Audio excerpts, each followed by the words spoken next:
ராசா உங்களுக்கு தான் 93,000 ஓட் விழுந்தது. ஊழலுக்கு எதிராக கதைக்க வேண்டிய நீங்கள் எங்களை பார்த்து கதைக்கணும் ஊழல்வாதிகள். ஆனா நீங்கள் எங்களை ஊழல்வாதிகள் சொல்லி கொண்டாப்பா இந்த விடயத்தை கதைக்காம இருந்தால் ஒரு மனச்சாட்சி இல்லையா? அதுக்கு எனக்கு ஆன்லைன் சேஃப்டி வழக்கு போடப்பட்டது. எங்களுடைய ஜனாதிபதி சொல்லியிருக்கிறார், இந்த அரசாங்கத்திலே ஆன்லைன் சேஃப்டி வழக்கு நடக்க அனுமதிக்க மாட்டோம் சிங்களத்தில் காய்ச்சிருக்கிறார். ஆனால் எனக்கு அதே வழக்கு போடப்பட்ட போது சகல ஆதாரங்களும் ஜனாதிபதி அவர்களுக்கு நான் எழுதிய கடிதம், ஜனாதிபதி அவர்கள் ஊழல் நடந்திருக்கிறது விசாரணை செய்யுங்கள் என்று சுகாதார அமைச்சுக்கு போட்ட கடிதம் அனைத்தையுமே நீதிமன்றத்துக்கு சமர்ப்பித்திருக்கோம். நீதிமன்றம் அதை திரும்பி கூட பார்க்கவில்லை.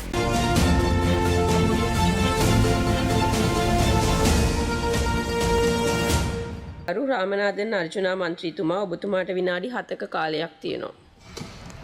நன்றி மூலாசன மந்திரித்துமணி அவர்களே. இன்றைய தினம் இந்த போதை ஒழிப்பு சம்பந்தமான இந்த பிரேரணை உண்மையாகவே அரசாங்கத்தில் பாராட்டப்பட வேண்டிய ஒரு பிரேரணை. இன்னொரு விடயத்தையும் சொல்லணும், இந்த அதோட வடக்கு கிழக்கில் இருந்து தான் இந்த போதை பெரும்பாலான போதைகள் கடத்தப்படுகிறதாக சொல்லப்படுகிறது. அதிலே எங்களுடைய இராணுவ வீரர்கள் அதுக்கு சம்பந்தமாக இருக்கிறாருன்னு கூட எங்களுடைய கஜேந்திரகுமார் பொன்னம்பலம் பல தடவை சொல்லியிருக்கிறார். இராணுவ வீரர்கள் தான் இந்த போதை கடத்தல்களையும் நேவி தான் உட்படுகிறது என்றது. ஆகவே இந்த கருத்து உண்மையாக இருக்குமா இருந்தால் இந்த அரசாங்கம் அதற்குரிய பொறுப்புகளை மேற்றுக்கொள்ள வேண்டும். அதைவிட முக்கியமாக இந்த 2026ஆம் ஆண்டு A-level பரீட்சைக்கு போகின்ற எங்களுடைய மாணவர்கள் இந்த தடவை தங்களுடைய 3வது டேர்ம் ஆக 9 நாட்கள் நடந்திருப்பதாக பல முறைப்பாடுகளை அளித்திருக்கிறார்கள். ஆனால் இந்த அரசாங்கத்திடம் நாங்கள் அவற்றை எவ்வாறு கேட்பதென்று எனக்கு தெரியவில்லை. ஏனென்றால் அரசாங்கம் அதை தீர்மானமாக முடிவெடுத்திருக்கிறது. நான் அரசாங்கத்தினுடைய அமைச்சரோடு கதைத்திருக்கேன். அவர்கள் முடிவெடுத்திருக்கிறார்கள், ஸ்டடி லீவ் இல்லாமல் ரிப்பீட் எக்ஸாம் எழுதுகிறவங்களுக்கு ஸ்டடி லீவ் இல்லாமல் கூட இந்த எக்ஸாமை நடத்துவதாக இந்த அரசாங்கம் எடுத்துக்கொண்ட இந்த தீர்மானத்தை பொறுத்த வரைக்கும் 1-2 மாணவர்களை இல்லை, இந்த ஜெனரேஷன் சி என்று சொல்லப்படுகின்ற இந்த மாணவர்கள் கிட்டத்தட்ட லட்சக்கணக்கான மாணவர்கள் இதால் பாதிக்கப்படுகிறார்கள். ஆகவே இந்த ஏஎல் மாணவர்களுடைய விடயத்தில் குறைந்தது 1 மாதமாவது அவர்களுடைய ஸ்டடி லீமை நீட்டி கூட்டி கொடுக்குமாறு அன்போடு கேட்டுக்கொள்கிறேன். அதைவிட முக்கியமான விடயம் ஒன்றை கதைக்கோணும் கௌரவ மூலாசரன் மந்திரித்துமணி அவர்களே. இந்த டிசிசி அரசியல், அதாவது இந்த வடக்கு மாகாணத்திலே எங்களுடைய சைக்கிள் கட்சி அல்லது இந்த கஜேந்திரகுமார் கட்சியினுடைய இந்த டிசிசி அரசியல், அதுக்கு முன்னர் ஒரு விடயத்தை சொல்லுகிறேன். நான் தவறி இந்த அடுத்தடுத்த மாதங்களிலே நான் இந்த பாராளுமன்ற பதவியை நான் வாபஸ் செய்தால் இங்கே ஒரு பெண்மணி உட்காருவதாக இருக்கிறார். ஆகவே தயவு செய்து ஒரு பெண்மணியை பாதுகாப்பான இடத்திலே இருக்கக்கூடிய ஒரு நிழல் நிறையை இந்த இதிலே ஏற்படுத்துமாறு எங்களுடைய சர்ஜன் அட் ஆம்ஸை கேட்டுக்கொள்கிறேன். இதில் ஒரு பெண்மணி, அதற்கு பிறகு ஒரு வுமனைசர் இந்த பாராளுமன்றத்திலே பக்கத்தில் ஒரு பெண்ணுக்கு இருக்கலாது. ஆகவே தயவு செய்து அந்த விடயத்திலே கண்காணித்து கதிரைகளை மாற்றி தருமாறு பல தடவை கடிதம் கொடுத்திருக்கிறேன். ஆகவே அந்த விடயங்களை பார்க்குமாறு கேட்கிறேன். நான் வருகிறோம். இந்த செருப்பு மாலை போடப்பட்டது, அதாவது அர்ச்சுனா ராமநாதனுடைய படத்தை ஒரு முதுகெலும்பண்ட சாமானே இல்லாமல் அவனுடைய படத்தை தெரியாமல் இங்கே ஒரு இடத்துல பிரிண்ட் பண்ணி கொண்டு போய் அதை கொண்டே ஒரு இடத்துல ஒட்டி அதுக்கு மாலையை போட்ட இந்த சைக்கிள் கட்சி, இந்த வீட்டு கட்சி, இந்த இவங்களுக்கு நான் சொல்ல விரும்புகிறது, நான் செய்த குற்றம் என்ன? அந்த தெல்லிப்பளை ஆதார வைத்தியசாலை தொடர்பான ஊழல் தொடர்பாக கதைச்சது தான் நான் செய்த குற்றமா? அப்படியானால் அந்த செருப்பு மாலை அதை நான் ஏற்றுக்கொள்கிறேன். தெல்லிப்பளை ஆதார வைத்தியசாலை தான் இலங்கையிலே அபெக்ஸா வைத்தியசாலைக்கு அடுத்ததாக இருக்கின்ற ஒரே ஒரு கேன்சர் வைத்தியசாலை.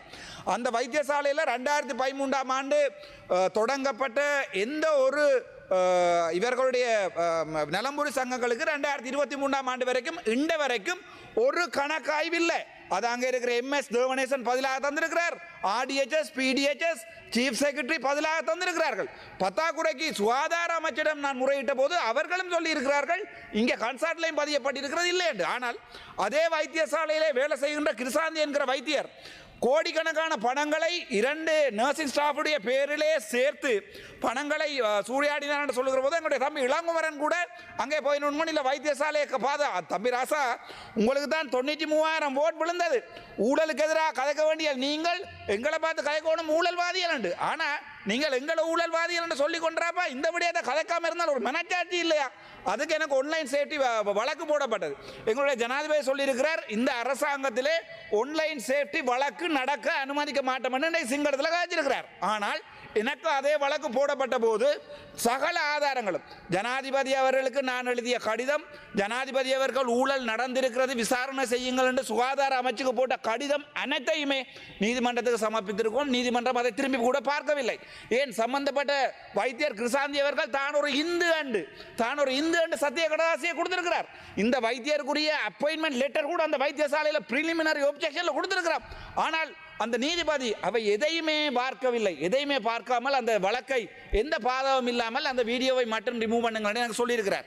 எந்தெந்த ஊழலுக்கு எதிராக இந்த அரசாங்கம் வந்திருக்கிறதோ, எந்தெந்த ஊழல்களை இன்று நான் பார்த்தேன். எங்களுடைய ஆளுநர் 2 பேரை, காண்டிபனையும் எனக்கு தெரியாது, இளங்குமரனுக்கு என்ன அறிவு இருக்கோ எனக்கு தெரியாது, நீ பயில சொல்றாசா நான் கழிச்சு முடிய அதாவது வடக்கு மாநசபை என்ற மாநசபை சட்டத்தின்படி ஆளுநருக்குரிய இருக்கக்கூடிய உச்ச அதிகாரம் ஒரு ஊழல்வாதி, ஒரு கள்ளன், ஒரு கோழி கள்ளன் என்றால் அவரை அந்த பதவியிலிருந்து நீக்குவது. ஆளுநர் சரியாக ஒரு ரிட்டையர்ட் ஜட்ஜ் ஒருவரை கொண்டு வந்து அந்த பதவியிலிருந்து இன்கொயரி செய்யப்பட்டு நீக்கப்பட்டிருக்க போது தம்பி இளங்குமரன் சொல்லியிருக்கிறார், ஜனநாயகத்திலே யாரும் கை வைக்கலான்னு. எனக்கு விளங்கல, அரசியல் இருக்கோ தெரியல, உங்களுக்கும் ஆளுநருக்கும் சண்டை இருக்கோ தெரியல. ஆனால் மிகச்சரியான இந்த அரசாங்கம் எடுத்த முடிவு அவரை 2 பேரையும் இந்த இதில் இருந்து நீக்கியது. அது பரவாயில்லை. இந்த தையட்டி விகாரையே நாங்கள் எவ்வளவு கஷ்டப்பட்டு அந்த இதை அளந்து கொடுப்போம்னு தம்பி இளங்குமரனுக்கு தெரியும். எல்லாருமே 4 பாராளுமன்ற உறுப்பினர்கள் பவானந்தராஜா உட்பட ட்ரை பண்ணுகின்ற போது இவர் தான் இதை ஒரே ஒரு ஆள் தான் வடக்கு மாகாணத்தில் சகல மக்களுடைய நிம்மதியையும் கெடுப்பது. இன்று வரைக்கும் அந்த தையட்டி விகாரை அளக்க விடல. ஆனால் செருப்பு மாலை எனக்கு எனக்கு செருப்பு மாலை சரிதானே, அது பரவாயில்லை. தெல்லிப்பள ஆதார வைத்தியசாலை மத்திய கொண்டே கொடுத்து அதை டெவலப் பண்ணுவோம் என்றால் அதை டெவலப் பண்ண சொன்னதுக்கு எனக்கு என்ன தாறுமாறாக பேசுகிற போது கதைத்தால் தூக்கி அடிப்பேன். அதற்கு எனக்கு செருப்பு மாலை. இதுதான் அரசாங்கமாக இருந்தால், இதுதான் அரசியலாக இருந்தால் இந்த அரசியலை சாவும் வரைக்கும் நிற்பேன். எவன் எதிர்த்தாலும் நிற்பேன். ஏனென்றால் என்னுடைய மக்கள் நிம்மதியாக வாழணும். முண்டகு நான் சொல்லியிருக்கிறேன், சுகாதார அமைச்சரிடம் அந்த கிளிநொச்சி வைத்தியசாலையை நாங்கள் மத்திக்கு கொடுப்போம். மத்தியில் அந்த கிளிநொச்சி வைத்தியசாலையை கொடுத்து டெவலப் பண்ணணும் என்றால் அதி குறைஞ்ச வருமானம் உள்ள மாவட்டம்.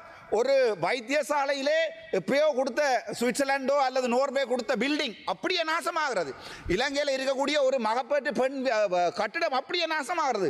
அவ்வளவு மெடிக்கல் எக்யூப்மெண்ட் நாசமாகிறது. ஆனால் ஸ்ரீதரன் இன்ற வரைக்கும் அந்த வைத்தியசாலை இருக்கிற தளபாடங்கள் எடுத்துக்கூட வெளியே விடையலாம். இது சம்பந்தம் வெளியே கொடுக்கலாது. கிளிநொச்சியிலே வச்சிரு ஆரப்பாய்க்கிறது டாக்டர் இல்லை. ஸோ இப்போ இதுகளை கதைச்சே சரி, இந்த வைத்தியசாலையை மத்திக்கு கொடுத்து வைத்தியர்களை அதிகரித்து காடரி விஷன் பண்ணுவோம் என்றால் வாழ்க்கையில் வைத்தியசாலைக்கே போகாத, இலங்கையில் இருக்கிற வைத்தியசாலைக்கே போகாத கஜேந்திரகுமார் சொல்லுகிறார் மத்திய கொடுக்காத. இதே 2022ஆம் ஆண்டு ஜனவரி மாதம் இதே கன்சாட்டில் இருக்கிறது சகல வைத்தியசாலையை மத்திய கொடுவேன் கதைச்ச இந்த இவருடைய பித்தலாட்டமான கதை. எங்க போவது எங்களுடைய தமிழீழம் வேண்டி தரம் என்று சொல்லி கடைசியாக புலித்தேவனையும் நடேசனையும் கொலை செய்து போட்டு, புலித்தேவனும் நடேசனும் போய் சரணடையத்து முன்ன கோல் எடுத்த போது இவர் தன்னுடைய மனைவியாரோட நித்திர போன் ஆஃப் பண்ணி போட்டு அவங்க வெடி வேண்டி செத்தது. ஆனால் தமிழீழம் கொண்டாடுகின்ற இவருடைய சொத்துக்கள் எல்ஐசியில் இவருடைய பிள்ளைகள் எல்லாம் ஆஸ்திரேலியாவில் லண்டனில் எத்தனை பிள்ளை இருக்கும் ஆண்டு தான் தெரியும். போகிற இடம் எல்லாம் பிள்ளைதானே. ஆனால் என்ன பிரச்சனை என்று சொன்னால் அங்கே கஷ்டப்படுறது ஏழைகள் தான் அந்த கிளிநொச்சி வைத்தியசாலையில் போய் படுக்கிறது. ஸ்ரீதரன் பிள்ளை லண்டனில், இவற்றை மனசு ஊட்டியெல்லாம் வெளிநாட்டில். ஏழைகள் தம்பி இளங்குமரன் முடிந்தால் ஒரு வசனம் நீ சொல்லு, நான் கதைப்பது சரியா பிள்ளையாண்டு. தெல்லிப்பள வைத்தியசாலையில் போய் படுக்கிறது எங்கட சகோதரமடாப்பா, වෙලා ඉවරයිද? විනාඩි ටිකක් තියෙනවා කියලා කිව්වේ නෑනේ. කිව්වා. හරි. ඔබතුමාට ඇහුවා. තප්පරේ තියත් දෙන්න. ඒ නිසා නෑ බොරුවක් නෙවෙයි. ඒ නිසා தயவு செய்து இந்த விடயங்களில் தமிழ் மக்கள் மிக தெளிவாகவும் அவதானமாகவும் இருக்க வேண்டும். இந்த தமிழரை கொலை செய்வது யார், தமிழீழம் என்ற பெயரில் தமிழர்களை நாசமாக்குவது யார் என்பதை எங்களுடைய தமிழினம் என்றாவது ஒரு நாள் விளங்கிக் கொள்ளாவிட்டால் எங்களுடைய தமிழினம் வடக்கும் கிழக்கும் தொடர்ந்து அழியும். இது இந்த பாராளுமன்றத்தில் எழுதி வைத்துக் கொள்ளுங்கள். நன்றி, வணக்கம்.